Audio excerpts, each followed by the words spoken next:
Was Fruit Cocktail Mead a good idea? This has been sitting for a whole year. Let's find out. Welcome to the tasting room where we drink adult beverages and judge them. Today, we're drinking one of our own. This is our Fruit Cocktail Mead. Cloudy as all heck, by the way.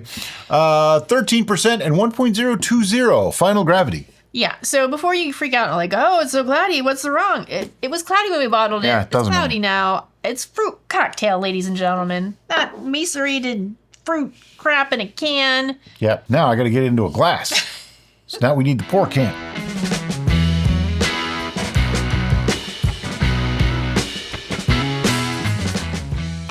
So Derek wanted the fancy glass for this one. This is what is known as a champagne coupe, C-O-U-P glass. Coup would be how you say it in French. That's what I would imagine. It should be a coup. I don't know. But that Champagne? But Really? yes, so there's they're in a champagne flute. flutes, and then there's champagne. And when do you use what?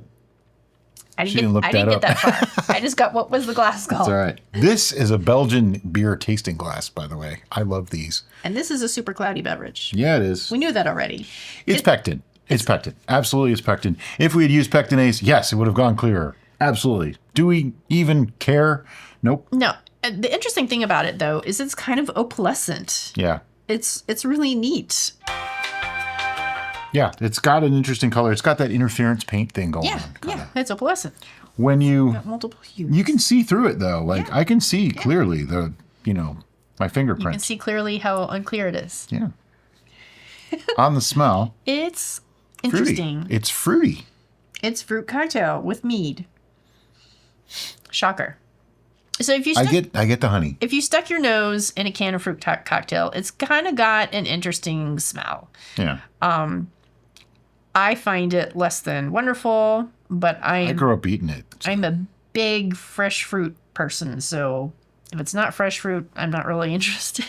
We didn't do a lot of fresh fruit growing up. It was almost always canned stuff. I Yeah, don't know why. like you were growing up in Pennsylvania. I was growing up in Florida. We had huge mango trees in our yard, so True. We just saw it yesterday. It's huge and it has mangoes on it. it does. Yeah, I get it's kind of a unified smell though. It's not a multiple complex layered smell. It's very Fruit cocktail. one note. Yeah, the honey is like mixing with it. Yeah. It's kind of But it smells so more far like it's weird. mead rather than honey, if you know the difference. Yeah. It's yeah. I get it. I've been swirling it because I'm hoping that it smells better eventually. I don't think it's going to improve. it's gonna. I don't have high hopes for this because we didn't like this when we first made it. I just have to say that, I got to be honest. I didn't like the concept. I didn't like it when we made it, and It was a suggestion by a few people. probably You're probably justified. I'm a fruit snob.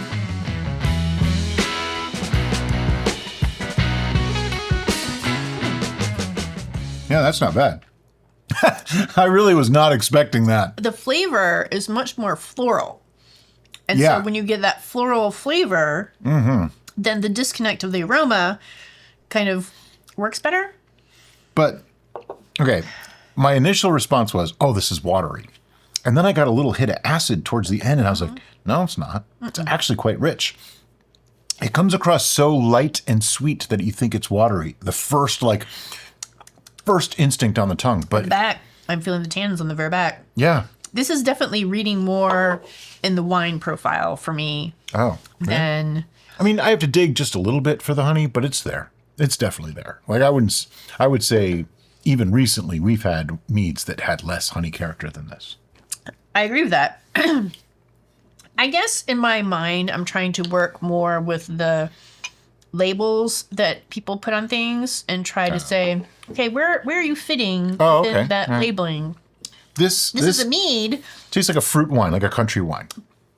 but I could see this as labeled honey wine, Yeah. a fruit honey wine. Okay. I mean, we're splitting hairs here now, but sure. I think this comes across as more like a wine with a little honey flavor than a mead with fruit flavor. Yes, Is that what you're trying to say? that's what I'm trying to say. Okay. So if I had to classify it, I'd call this a wine, like if I didn't know what it was. But I know it's a mead, so to me it's still a mead, which is still a wine, So honey wine. depending on who you want to talk to.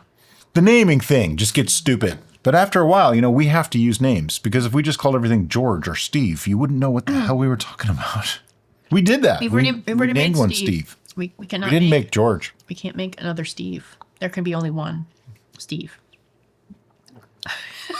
This has improved so drastically. Yeah. In 1 year. Yeah, it's a very interesting. It feels elevated. I mean, I'm already going to give a prediction. It's not an 11. No. But it's significantly higher than 5. For sure. That's shocking because I was going into this expecting like a 4. Yeah. There was a strange, I remember there was like almost an astringent bitterness on the end. That's gone. That was gross. That is completely gone. Now it's just like, it's almost too sweet though. I will say that.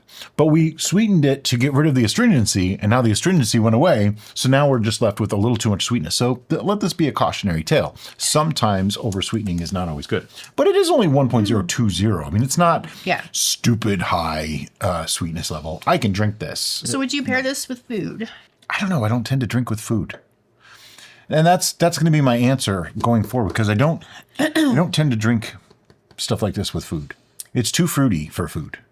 I think with a salad or a fruit plate or a cheese plate, maybe even a whole charcuterie situation with the fatty cheeses and meats because it has that sweetness and that kind of bright fruitiness. I would call this like it falls into more of like a specialty wine kind of category where it doesn't just go with everything. Yeah. Like red wine and white wine, they pretty much can go with most food if you really think about it. This really got to be the right thing. Mm-hmm.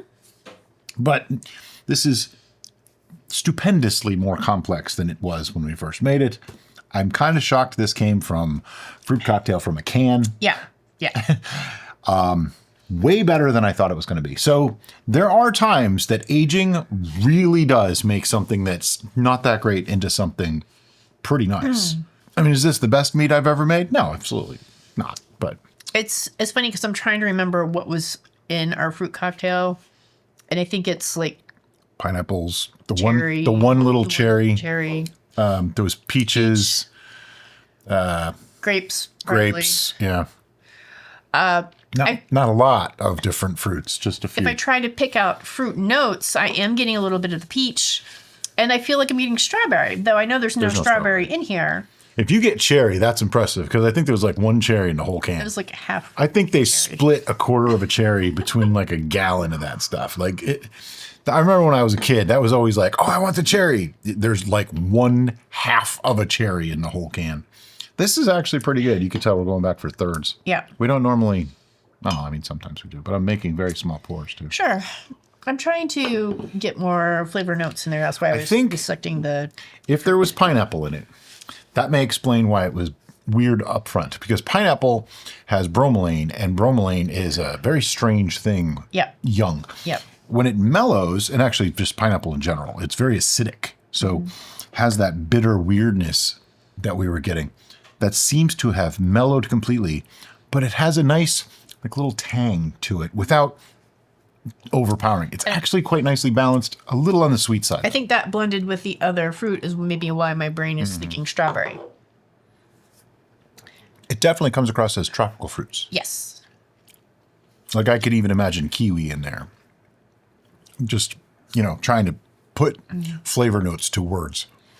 No mango, but like pineapple, kiwi, lighter colored fruits. And then drizzle some honey over it. Yep. And it's really interesting. I'm actually kind of impressed now. I think we still have quite a bit of it too. Yeah. We are flummoxed as to how to properly convey our experience, but it feels definitely more elevated than a can of fruit. That's what we need to do. We need to start bringing back like old-fashioned words and use them. Oh. Flummoxed and befuddled. Those two are right there. If you have suggestions for words we could use to describe things, good, bad, otherwise, confusion, whatever, I think that'd be awesome. I'm also a touch flabbergasted. Wow. I am taken aback. You're taken aback, for sure. All right. So it is time for numeration. Okay, on your screen, you should be seeing our scorecard, which goes from 1 through 11, because that's right, ours goes to 11. What you don't see is the 0 for things that absolutely suck. I already gave my prediction. This is above a 5. Oh no. I'm cutting myself off. I don't need to have more. A small sample more. I think I know where I'm going with this. Properly judge this. Delightful decoction. Mm-hmm. Oh, fine. I'll have some more too. See, that's the power of peer pressure right there, folks. Peer pressure. Peer pressure. That's what I said. Yeah. That's what I said. That's some fancy talk there, Brian. Yeah. All right. It could be like the fish. What'd I say? What'd I say? Yeah. Wow. Okay. Here's my thought process on this. And this might not be surprising to anyone. I am literally on the fence of good and great. Like, to me, 7.5 is the first score that I give that's considered a great brew. 7 is the last of the good to very goods. And I'm literally torn between those two right there. He walks the line. Yeah. All right, I know where I'm going. I do as well. Are you ready? I'm ready. 1, 2, 3, 7. Went down. That last sip convinced it for me. Yeah, I did not want to like this beverage, No, I thought we were going to hate it. but I do. Yeah, came out really, really nice. I went 7 simply because there's a couple, like the bitter note is still there. It's just very subdued now. You have to dig for it. And I did, and I found it. So that makes me go, that just knocks it out of being a great mead.